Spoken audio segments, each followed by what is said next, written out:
application review, business review, investment, lifestyle, social politic.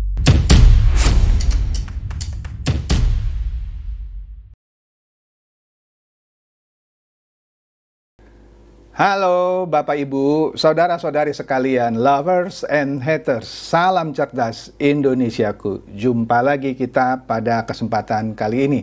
Bagi Anda yang belum subscribe channel saya, silakan subscribe channel saya. Tekan loncengnya agar Anda dapat notifikasi setiap kali saya mengupload video-video saya. Oke, pada kesempatan kali ini saya akan membahas, ternyata benar yang orang sering sebut, sebenarnya bukan rahasia lagi ya, sudah lama itu bahwa di PDIP itu pecah gitu ya. Ada kubunya Puan Maharani dan kubunya Prananda plus Megawati. Ya, ini juga ya kasak kusuknya dan juga ini suatu kebenaran ya. Saya pernah lihat videonya tapi nggak usah saya tayangkan lah di sini ya. Itu ada perebutan lah sebenarnya, tanda kutip ya. Waktu itu sebenarnya Ibu Mega mau mencalonkan Puan sebagai capres, cuma karena elektabilitas Puan tidak naik-naik, yang naik adalah Ganjar, akhirnya PDIP memutuskan untuk mencapreskan Ganjar. Itu pun sempat orang seperti Jokowi dan PSI sempat tanda kutip diomelin.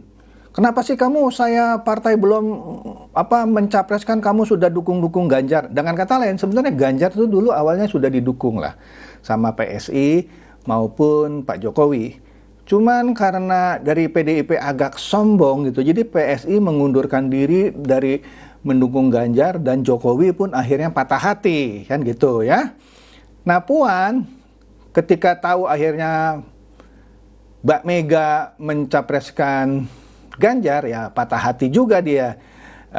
Padahal dia sudah punya Dewan Kolonel di PDIP yang mendukung Puan. Nah, setelah Ganjar dicapreskan, dengar-dengar katanya Dewan Kolonel ini disanksi atau gimana lah. Tapi tetap ada itu namanya Dewan Kolonel. Nah, oleh karena itu menarik, ini lanjutan dari yang sebelumnya. Kan sudah saya bahas. Kita lihat lagi dan ya, videonya nanti mengenai Puan itu.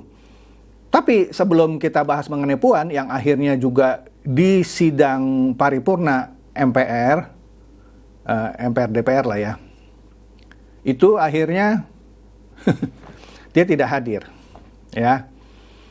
Oke deh.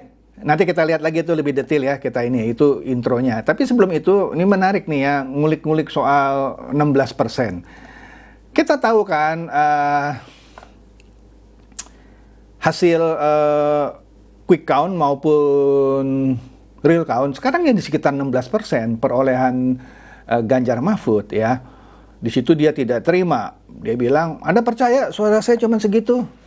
Ya saya nggak percaya sih, kalau saya sih percayanya 5% gitu, seperti nilai yang dia berikan kepada Pak Prabowo sebagai Menhan. Padahal waktu itu adalah debat capres. Nah kita lihat ini ya, ini bukan untuk mempromosikan, ini ada kecap manis, cap bango, di atas tuh ada tulisan lebih hemat 16%. Saya bingung gitu, kenapa 16% itu viral? Ya, 16% sampai dipakai di sebuah produk gitu ya. Kemudian 16% itu, kita tahu kan, baru-baru ini Ganjar dilaporkan oleh IPW ke KPK karena dugaan menerima gratifikasi yang totalnya 16% dari beberapa perusahaan asuransi yang 5,5-nya diterima oleh kepala daerah yang waktu itu ya Ganjar lah disebut dalam tuntutan itu. Ini viral lagi 16% gitu. Ternyata cashback-nya itu 16% juga. Kenapa ya? Kok cocok semua ya? Dan Ganjar katanya menerima 5,5. Itu angka 5,5 persis seperti nilai yang dia pernah berikan kepada Pak Prabowo juga. Ketika di debat capres, orang lagi debat capres, dia menilai, dia dan Anies gitu ya, menilai performance Kementerian Pertahanan. Kan nggak ada hubungannya. Ya, aduh, lucu. Nah, kemudian kita dengar dulu nih ya, ada satu video ya, yang merespon lah penilaian Ganjar yang kasih 5 kepada Prabowo dan Anies yang cuma kasih 11 dari 100 malah. Artinya kan 1,1, kurang ajar kan. Nah, ini ada seorang pakar politik yang meresponi penilaian yang tanda kutip ngenyek gitu ya. Yuk kita dengarkan videonya. Dan mereka kemudian dengan jiwa yang besar, dengan hati yang luas, mereka kemudian menyatu sejak 2019 yang lalu. Ya, Ketika terutama Pak 2019 Prabowo dia ya. menjadi Menteri Pertahanannya Pak Jokowi, dan kita dunia memasuki era yang sangat berat dengan COVID-19, dan kita bisa survive melewatinya karena bersatunya mereka berdua. Dan kalau ada dua kontestan yang memberikan nilai rendah sekali kepada Pak Prabowo sebagai Menhan, saya rasa kalau sampai hari ini dia belum juga mencabut penilaian itu, dua kontestan itu akan terhukum selamanya oleh orang Indonesia. Saya yakini itu akan membuat masa depan politiknya buruk, karena suka nggak suka kepemimpinan Pak Prabowo di Kemenhan itu dan kebaikan yang dilakukan oleh Kemenhan itu ketika membantu situasi kita saat mengalami wabah COVID itu kan pekerjaan yang luar biasa. Pengorbanan nyawa juga ada di situ. Nah, ini benar ya. Jadi menurut Jeffrey Giovanni, yang dia memperingatkan paslon 0103, kalau dia tidak mencabut penilaiannya yang misalnya Ganjar kasih cuma 5, Anies cuma kasih 11 dari 100, dia akan terkubur nanti karir politiknya. Kenapa? Jasanya Pak Prabowo yang disebut tadi bersatu dengan Pak Jokowi. Bayangkan, seorang yang kalah dalam kontestan Pilpres periode lalu mau rendah hati bergabung dengan Pak Jokowi, membantu Pak Jokowi, khususnya di sini disebutkan ketika mengatasi wabah COVID. Dan diam-diam kan sudah ada di video saya sebelumnya, Pak Prabowo ternyata sebagai Menteri Pertahanan membangun sekitar 26 rumah sakit TNI loh.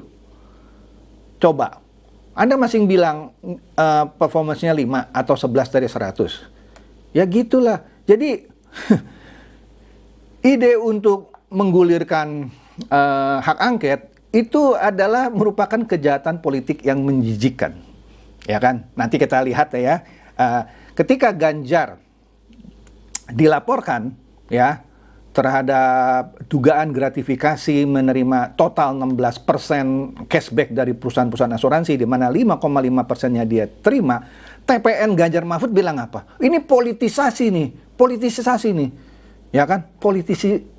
Politisasi apa coy?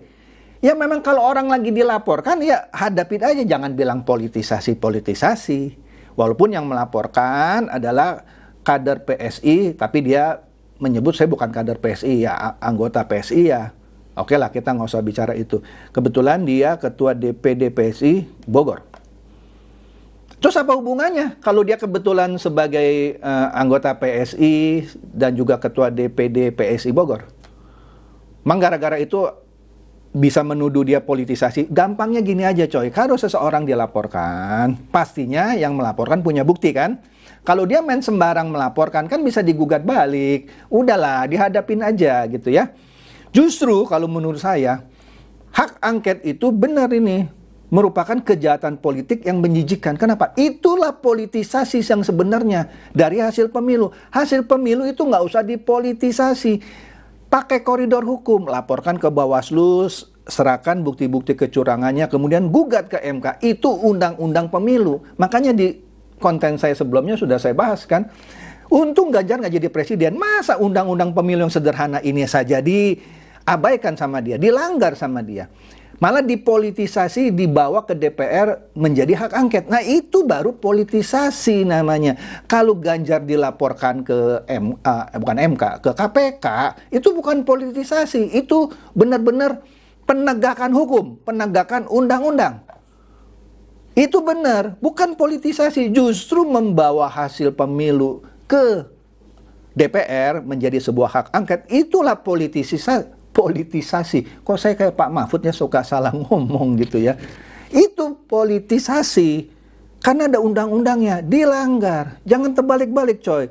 Didiklah masyarakat dengan benar. Nah, maka dari itu ini ada cuitan dari Dian Anjani. Kan dulu ada slogan ya, orang baik pilih orang baik. Nah sekarang siapa orang baiknya? Siapa orang baiknya? Makanya katanya nggak usah percaya banget dengan tagline orang baik, pilih orang baik. Ustadz aja banyak yang jadi bajingan kok. Ini kata Dian Anjani ya. Ya kalau saya sebagai orang Kristen juga bisa bilang, pendeta juga banyak yang bajingan kok. Apalagi dia yang mengaku anti korupsi. Wih, anti korupsi sampai bilang akan penjarain koruptor di Nusa Kambangan. Blegedes apa ya? Belenggedes enggak, saya nggak bisa nih bacanya. Andoro. Ya. Jadi orang baik pilih orang baik. Lucu deh. Nah, kemudian Ateistan juga mencuit jika IPW dan MAKI itu masyarakat anti korupsi Indonesia loh, sudah bergerak, maka KPK sudah nggak bisa main-main lagi dalam kasus hukum seperti ex-pimpinan KPK terdahulu, Agus Raharjo, sehingga bisa meloloskan 4 terdakwa PDIP dalam kasus EKTP. Nah ini kata Ateistan loh ya. Jadi yang cuma ditahan tuh Setia Novanto ya. Tapi kalau sudah ada 2 organisasi ini mendesak, waduh, kayaknya nih nggak bakal lolos nih ya, kira-kira begitu. Kutukan 4 keluarga korban saksi kunci EKTP yang mati dibunuh, nah, saya nggak tahu nih siapa gitu ya, berlaku di kasus ini. Kapok loh katanya ya. MAKI desak KPK usut laporan IPW terhadap ex-dirut Bank Jateng dan Ganjar. Seru. Nah ini dia nih berita Detik News. MAKI desak KPK usut laporan IPW terhadap ex-dirut Bank Jateng dan Ganjar. FIFA juga membuat berita 5 fakta dugaan gratifikasi 100 miliar Ganjar Pranowo dari Bank Jateng. Anda baca sendirilah, saya nggak mau ulas nih ya. Seru nggak? Ya seru lah, kalau saya bilang sih itu suatu keseruan tersendiri. Nah, sekarang kita masuk mengenai Puan, yang pernah saya intro tadi di depan. Kita tahu waktu rapat paripurna kemarin-kemarin, Puan tidak hadir, karena dia menghadiri suatu pertemuan di Paris, yaitu pertemuan pemimpin wanita, ya sebut aja pemimpin parlemen wanita lah di Paris gitu ya, maka dia tidak hadir. Dia memberikan kata sambutan yang dibacakan oleh Wakil Ketua DPR yaitu Sufmi Dasko Ahmad. Nah ini menarik ininya. Nah di sini kan juga waktu rapat paripurna fraksi PDIP membebaskan sikap para kadernya. Wah, jadi meskipun PDIP secara partai mendukung hak angket, tapi fraksi PDIP membebaskan sikap kader. Jadi kalau kader ada yang bilang abstain, ada yang bilang saya tolak hak angket, boleh. Karena sudah saya bilang pecah di dalam PDIP itu, ya. Nah, oleh karena itu ini ada cuitan menarik dari Ria Widi ya. Pemilu sebagai kompetisi, maka menang dan kalah selalu ada dalam pemilu. Kita dituntut untuk memiliki etika politik untuk siap kalah dan siap menang. Ini pendapat Puan yang dibacakan oleh Sufmi Dasko Ahmad, Wakil Ketua DPR. Wah hebat ini, seorang politisi dari PDIP yang justru partainya mendukung hak angket yang diusung oleh Ganjar, bilang begini loh. Etika politik di dalam pemilu itu, kontestan itu dituntut tadi memiliki etika politik untuk siap kalah dan siap menang. Wah, mati ini sentilan buat Ganjar dan Anies nih, ya. Astaga. Nah, ada juga cuitan dari DKD 08. Dia bilang, simak nih guys ya, tentang Puan Maharani yang bilang menang dan kalah selalu ada di dalam pemilu. Iyalah, masa semuanya orang mau menang? Nggak mungkin lah. Pasti ada yang menang, ada yang kalah. Yuk kita dengarkan videonya. Menarik nih. Kontroversi wacana hak angket di parlemen, pernyataan Ketua DPR RI Puan Maharani justru memberi ketenangan dan nuansa damai pasca pemilu 2024 lalu. Sebagai politisi PDI Perjuangan, Puan justru menghimbau agar para peserta pemilu siap menang dan juga siap untuk kalah.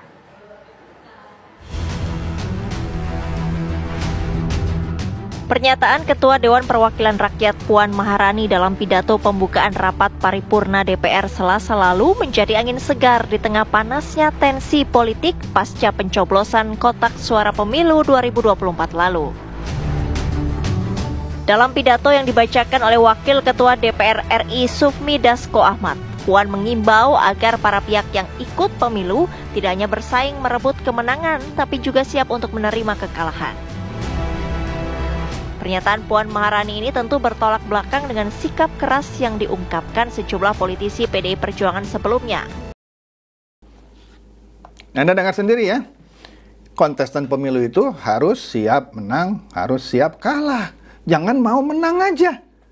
Kurang apa coba? Ini sekaligus dia nyentil, ya tadi saya bilang Ganjar dan Anies. Astaga. Nah, oleh karena itu Partai Sosmed mencuit nih ya di Twitter. Dia bilang apa? Makin kesini makin terlihat gaya berpolitik Puan Maharani yang berbeda dari Megawati. Setuju saya. Gaya politik Puan lebih mirip almarhum Taufik Kemas. Nah, jadi jelas ya. Jadi kalau ada, paslon khususnya Ganjar lah saya sebut lah ya, yang mengusulkan hak angket di DPR. Malah dia bilang kalau enggak ya kita interpelasi aja. Ini adalah seorang paslon yang tidak siap kalah. Dan juga melanggar undang-undang pemilu kan. Bagaimana kalau jadi presiden? Ada undang-undang aja diterabas, dilanggar, dibawa ke ranah politik. Jadi membawa hasil pemilu, pilpres maupun pileg ke DPR dalam bentuk hak angket, itulah politisasi. Tapi melaporkan Ganjar ke KPK itu bukan politisasi, itu dalam rangka penegakan undang-undang. Catat ya, perselisihan pemilu harus ditegakkan dengan undang-undang, yaitu melalui proses dilaporkan ke Bawaslu, kemudian gugat di MK. Itu penegakan undang-undang. Tapi dilanggar oleh Ganjar, dibawa ke area politik. Inilah politisasi, membawa persengketaan pemilu ke DPR dalam bentuk hak angket. Ya, jadi DPR disuruh nyelidikin gitu. Mestinya dia yang nyelidikin, kumpulin bukti, kasih Bawaslu, gugat ke MK. Ini dia nggak bisa ngumpulin bukti, dipolitisasi. Ini politisasi, udahlah, kasat mata. Tapi kalau bilang Ganjar dilaporkan ke KPK, itu adalah politisasi. Waduh, itu penegakan hukum. Nah tinggal bukti-buktian aja nanti di KPK. Benar nggak dia terima gratifikasi atau enggak? Kalau enggak, buktikan juga bahwa saya tidak terima. Nah yang melaporkan juga pasti menyertai bukti. Ini loh buktinya. Nah inilah penegakan hukum, bukan politisasi. Jadi itu saja dari saya. Semoga ini mencerdaskan dan mencerahkan Anda semua. Silakan share video saya ini kepada teman-teman, sahabat atau kerabat supaya mereka tambah cerdas dan tercerahkan. Seperti biasa, terima kasih.